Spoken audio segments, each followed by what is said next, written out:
Welcome back, everybody. Today we're going over this pistol that you see in my hand right here. This is the Taurus TH9 pistol. So it's sort of their full-size double action, single action, 9mm offering for the US market. These are made and sold overseas in other countries, and I believe they have a different name, but it's the same pistol overall. It's sort of an evolution, which tends to be the case with Taurus's pistol lines. You can kind of look at this and see some of the earlier models from years past and sort of how they've refined and improved it, but it's definitely a budget gun, and that's one reason I did request this one for review. I like to review budget guns, and this one is priced right. So I wanted to see how it would hold up, how it would stack, how it would fare, all of those sorts of things. But let's take a look at some of the details of it. At the end, we'll let you know how it performed overall. Psych. Before we get on with the details of the video, I wanted to thank today's sponsor. Today's sponsor is Sportsman's Guide. They help us get a lot of stuff in, guns, ammo, accessories, etc. that we use here on the channel, to include some of the camera equipment there that you guys are watching this on. So they also offer a discount code to our viewers. It's $20 off orders of $100 or more, and the code is down here at the bottom of your screen. I think that excludes ammo. Other than that, it should apply site-wide, which certainly is nice. So again, thanks to Sportsman's Guide for sponsoring the video. Now let's get on with it. Going through the details of this pistol, we'll start back here on the bottom and sort of work our way out for some semblance of order. It does come with 2 magazines. We'll drop those out. It does have an ambidextrous mag release. I'm not a fan of that. I've said that in many videos. And just for folks, so you know why, for those who are new here, I have relatively large hands. And when I hit this mag release, if I'm the way my knuckle is right there, I'm actually preventing the mag from releasing because of my normal grip. So I have to actually remove my knuckle like so to hit the mag release fully and cause it to drop out. You did notice there that they are drop-free mags. Of course, you can activate it from either side, but I'm not a fan of ambi mag releases. I like reversible mag releases, so that way the left-handed folks can switch it, but some folks like ambi, so if that's you, cool. It does come, like I said, see how I had to switch there in my hand? That's exactly what happens. It does come with 2 17-round magazines. These are Mech-Gar magazines. I've said this in the past, kind of stand by it. Mech-Gar makes some of the best, if not the best, pistol magazines out there in the market. It's super high quality, so if you're having any issues with the gun for whatever reason, it's probably not the magazines. Of course, it could be. Everyone makes a lemon. Then here on the pistol, talk about the grip here. We do have good texturing all the way around. We have subtle figure grooves. The one thing I do wish is that it was a touch more aggressive there up front at the rear. It is more aggressive than it is on the sides, so well thought out, Taurus. Good on you for that, but I kind of always look for a little bit more aggressiveness. The back is really pretty aggressive. I wish the front strap was as aggressive as the back strap, but it doesn't jump around my hand. I've had no issues with movement and stuff like that, and I've shot this out in very, very hot, high humidity situations. So the grip, definitely not opposed to it at all. It has a very similar to a 1911 grip angle, so it does point naturally for a lot of folks. Continuing on up, we have this nice high beaver tail. Again, I have big hands. There's definitely folks with bigger hands than me, and you'll see there that it does prevent any type of slide bite, again, at least for me, and I think most folks are going to be in that camp. Sometimes I do get slide bite with Glocks, so if that's kind of where your hands are, this one here has had no issues for me in that regard. Let's talk about the trigger mechanism here and kind of how this pistol works. It's double action, single action, or single action only. So basically, it can be put on safe at any time, so that would be safe. It is an ambidextrous selector. You can pull the trigger. It's not going to let you pull it. If you put it down there in the fire position, the first trigger pull is in double action. Let me just make sure it is safe. So your first trigger pull is in double action, and it's not anything to write home about in any way, guys. The pistol does have the restrike capability, which people on the internet seem to be excited about. If that's what you like, then it does have it. But the reset, all the way back out.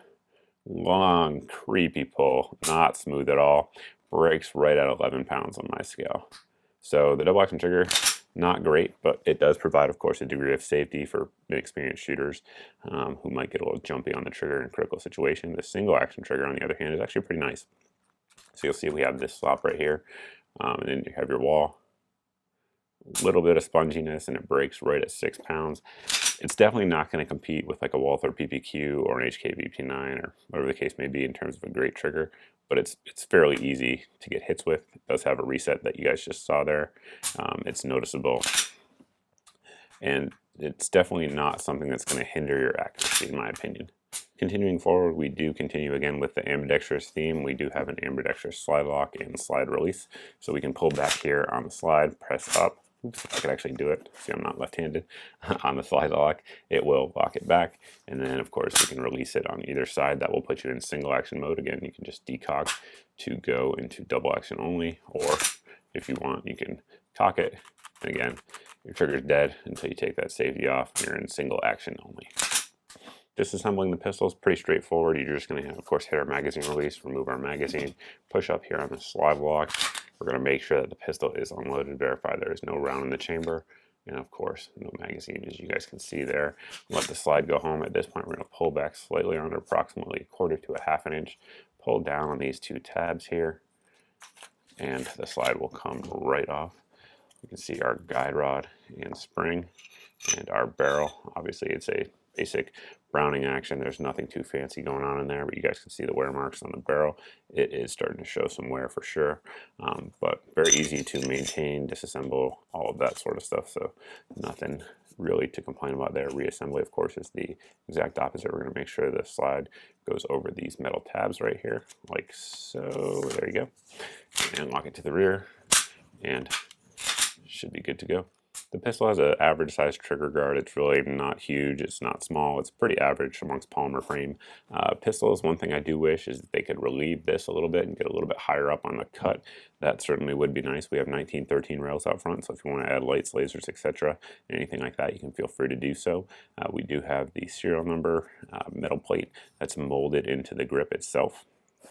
This slide has a blued finish on there, so compared to some of the other higher end offerings out there, it's probably going to show a little bit more wear. It isn't as corrosion resistant as well, but for most folks it's going to be perfectly fine. We have serrations here on the back. I do wish they went the full length of the slide. They are decent though. If you need to run the action, they do provide a good gripping surface. I just wish they were longer. I don't really see why they're not, but it is what it is. We have no forward serrations. I know a lot of folks do not like that, so if that's you, it is what it is. You guys can make your decision from there. Sights on the pistol are basic 3-dot. They are metal, which is nice. Again, compared to some of the more expensive offerings out there that have plastic sights, you have somewhat of an advantage. We have a Novak style rear here, and 2 dots, like you can see, square notch out there. And then there is a bit of a ledge there, so if you want to do one-handed reloading and stuff like that, manipulations to the weapon, you absolutely can do so. So kudos to them for that. Front, again, metal sight, white dot, nothing too fancy, nothing to write home about.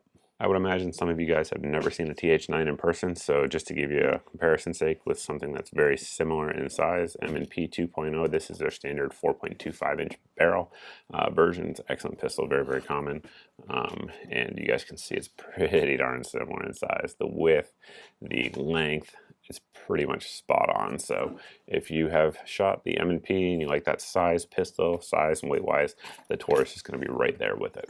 Those are all the details, but one thing you guys may have noticed, some of you anyway with a keen eye, is that this pistol is a different color than some of the pistols you guys have seen shot throughout this review so far. Keen eye, congrats on you. The reason for that is that this is actually a replacement gun. So the one I originally requested for the review, I was literally putting my last magazine through it. We had about 1,200 rounds through it, I think 1,100, and somewhere in that range anyway. And the last magazine I was putting through it, pulling the trigger, click, no bang, pulling the trigger, click, no bang, pulling the trigger, click, no bang, obviously cycling the action. During that time, what did we find? The firing pin was broken.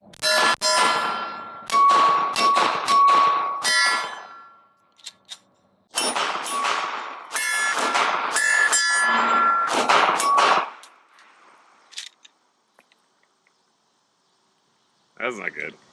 So that's not good. Puts you in a bad position in a firefight. But we contacted Taurus and their customer service. We sent it back in, and this was the replacement one that we got. And this one here has about 600 rounds through it and no issues. Now I should point out the original one, I don't think had a single malfunction either until the firing pin broke. So outside of the firing pin breaking, it's been very reliable. The bad news is the firing pin broke, right? So that is a serious issue. So I don't know if that's common amongst these pistols or if it's just a one-off. That tends to happen when you run a YouTube channel and shoot a bunch of different guns. So yeah, that's the reliability on it. I guess you guys can take it for what it's worth, you know. I just report back. I just shoot rather than report back here. Price wise, these are very affordable. We'll roll in some screenshots here where you guys can pick this up and drop links down below. But you do get a full size gun that at least we know can run several hundred rounds through it without any issue in the 2 sample sizes that we've had. Dogs are barking off camera, please bear with that. But it's very ergonomic, it points well. It fits a lot of holsters. There's a lot of holster options out there for this just due to the evolution of the pistol. I know we talked about it will fit a lot of the earlier generation guns. All in all, seems like a good gun. Would I take it over like a Glock 19? No. However, if I was on a budget and one of these was used at a good price or even new at a good price at a local gun shop and that's all I could afford, I'd feel okay with it. Me personally, I'd probably carry it double action, single action. I'm just not a fan of having to work a safety if I don't have to.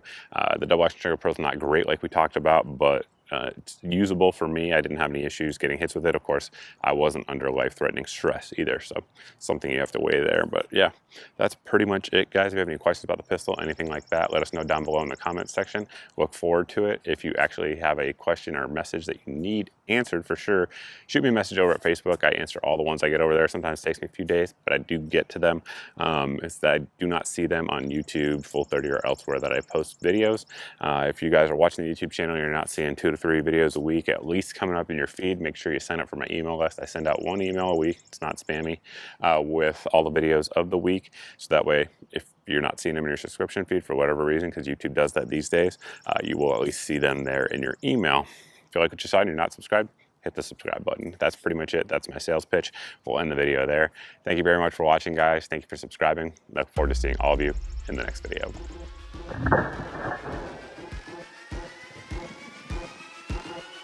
You